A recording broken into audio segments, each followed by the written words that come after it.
So Kate, it was your birthday a couple of days ago now, and because of that I'm going to make you rainbow cupcakes. Baking montage! This is the baking montage song, because Kate is 8 years old and I am making cupcakes. Okay, no, it's a bad song. I should sing happy birthday to you in Swedish instead. Ja må hon leva, ja må hon leva, ja må hon leva ut i 100 år. Ja visst ska hon leva, ja visst ska hon leva, ja visst ska hon leva ut i 100 år. Ett fyrfärdigt lever för Kate, hon lever. Hipp hipp hurra, hurra, hurra, hurra. Woo! Yeah, that's happy birthday in Swedish. You're welcome.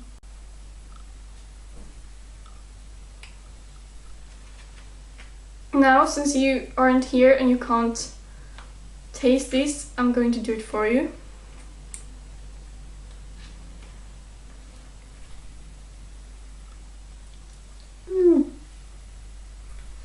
That's good. Look at all those pretty colors. It tastes really good. I would send you some in the mail, but I don't think they would make the trip. So I'm just gonna eat them all by myself. So happy birthday to you, Kate, and there will be something in the mail for you relatively soon. As soon as I get my lazy ass down to the post office and send you said something. But keep a lookout. Okay, no more cupcakes. So I thought I'd tell you the story about that one time I queued for One Direction tickets. Because I don't want to forget what it was like, and I've never queued for anything before, and I don't think I will queue for anything ever again. One Direction feels special, I wouldn't do this for anyone but you. I think like the announcement that they were coming to Sweden were released like on Sunday, and the tickets went on sale on Friday, so everyone freaked out. Because you see, there are quite a lot of One Direction fans in Sweden, which is weird. I think we gave them their first platinum album, and like if you go online, like all of the One Direction fans I talked to, they're either from Sweden, America, Australia, few from Britain, and some other from some other places in Europe. But the Swedish fan base is really strong. So everyone was really worried that we wouldn't get tickets to it. But they were rumored to release about 30,000 tickets, I think, in this newly built arena in Stockholm. And since I was already going to Stockholm this weekend to visit my friend Erica, we decided to queue for tickets, because the last time we tried to buy tickets for when they went on the X Factor last week, the site pretty much crashed and it was a mess. So we thought we'd take the safe before the unsafe. Is that a thing you say in English? Anyway, and physically queue for them. So we arrived last Thursday at around 11 or 11:30 p.m. and the tickets would go on sale at 9 a.m. Friday morning. And we decided to queue outside the tourist center in Stockholm and not outside the big globe or at the Friends Arena where the concert will take place, because there were already like hundreds of fans queuing outside of those places. And when we got to the tourist center, I think we were number 36 and 37, so we thought we'd have a bigger chance over there. We came to the tourist center, we wrote our names on this list and got our numbers. I got number 37 in line, and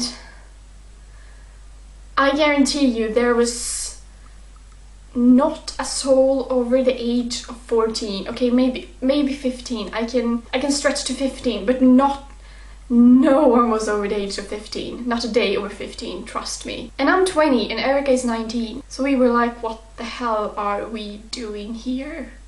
Why are we fans of this band? But yeah, so when we got there, there was about a little under 10 hours left before the tickets would go on sale. And there had already been girls there for like a day. And they had stuff like umbrellas and tarps and sleeping bags and pillows, and they were prepared. We were not, because after midnight somewhere it started to rain and continued to rain during the entire night. I think it stopped raining at around 7 a.m. or something like that. But luckily, just outside the tourist center there was a bus stop, so we sat inside the bus shelter for like practically the entire night.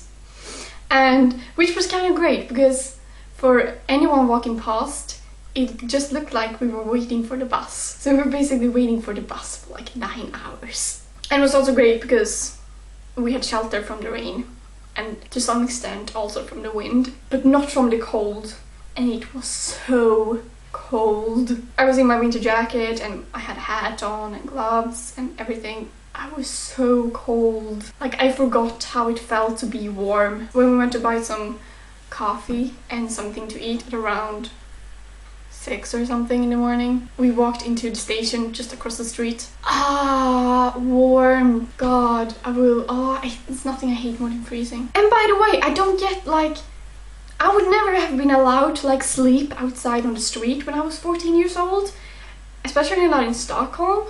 Like, what were the parents thinking? Who is texting me? Oh, it's you, Kate. Sorry, I will answer later. So yeah, we were kind of undercover agents queuing for One Direction tickets, but we didn't want anyone to know that we were covering, so we were just, we were waiting for the bus. And there were people out celebrating Halloween, so there were like a lot of drunk people in movement, like during the entire night. I think the last ones went home at like 4. And then for some reason, we decided that Erica should go home and fetch my computer so we could queue on the computer and physically, so we would have double the chance to get tickets. So she left me for like 1.5 hours, and this was around 1 in the morning, and that was no fun being alone. There was this guy who wouldn't stop bothering me. He was like, he was speaking to me in English, and I was like pretending not to know English, and he was like, "What are you doing here? Are you waiting for the bus?" And I was like, And I didn't want to talk to him because I didn't want to admit that I was queuing for One Direction. But he took it as something rude.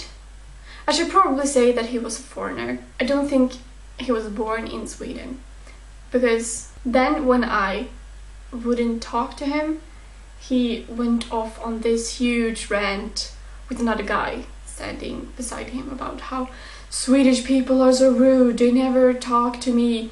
I'm going back to Somalia with my Somalian wife, and I have a Swedish wife as well. And then he was like trying to get me home as well, but you just said you had a Somalian wife and a Swedish wife, and why are you hitting on me? And he was like, "Can you buy some wine for me?" And I lied and said I wasn't old enough to buy wine, and then he was like, "Oh, no worries, I will buy wine for you instead, just come home with me." And I was like, "No, I'm waiting for my friend." And he was like, "Are you waiting for your boyfriend?"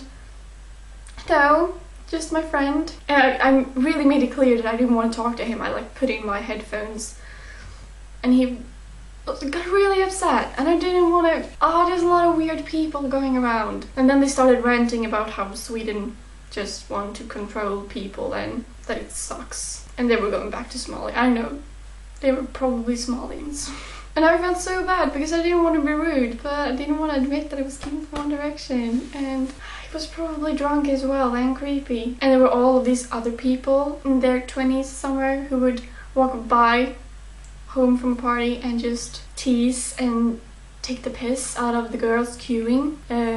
A lot of the girls at this point had like curled up under umbrellas and into just sleeping bags and tried to sleep some hours in the rain. I don't get how they managed to sleep. We didn't sleep 1 second. We just sat on our bench in the cold. But yeah, they stopped and like took photos and just being really mean. And I don't like it when people are mean. They were just kids queuing for a band that they love. And the police came by a few times as well. Also in the morning, the police came by to see that everything was going all right, because never underestimate the power of fangirls. It's crazy. Then Erica finally come back and I could relax because I was scared.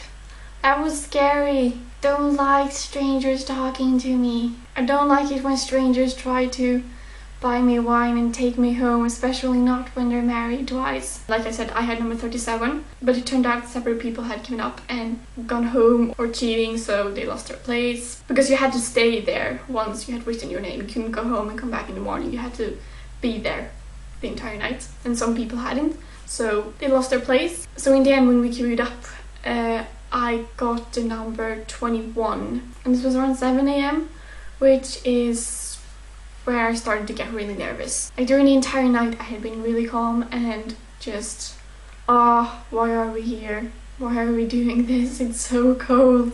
Just want to go home. But we stuck it out and I'm glad we did. These girls are cute. They were like what you would call carrots. Not to speak down about fans or anything, but One Direction has pretty crazy fans, and since we were a bit older than them, like one of them asked if I wanted to borrow her One Direction book and I was like, no, fine.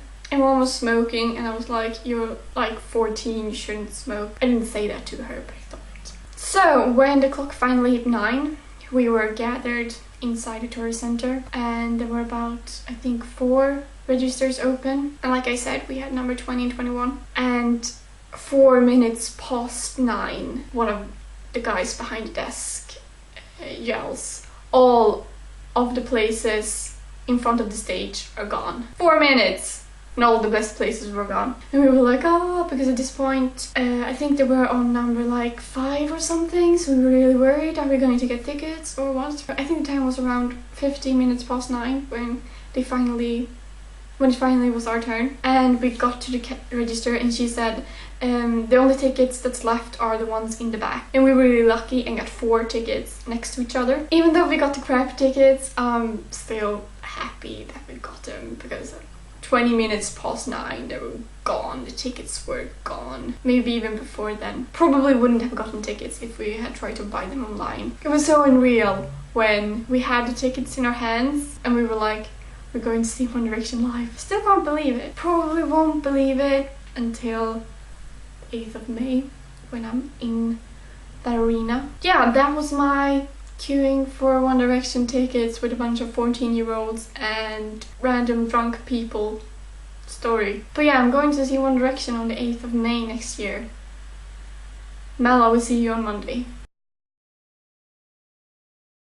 And then that Friday they also appeared in the Swedish X Factor and the Little Things music video was released, and it was an emotional day, especially when you hadn't slept for 40 hours, which might explain why we behaved the way we did. I'm not proud of myself.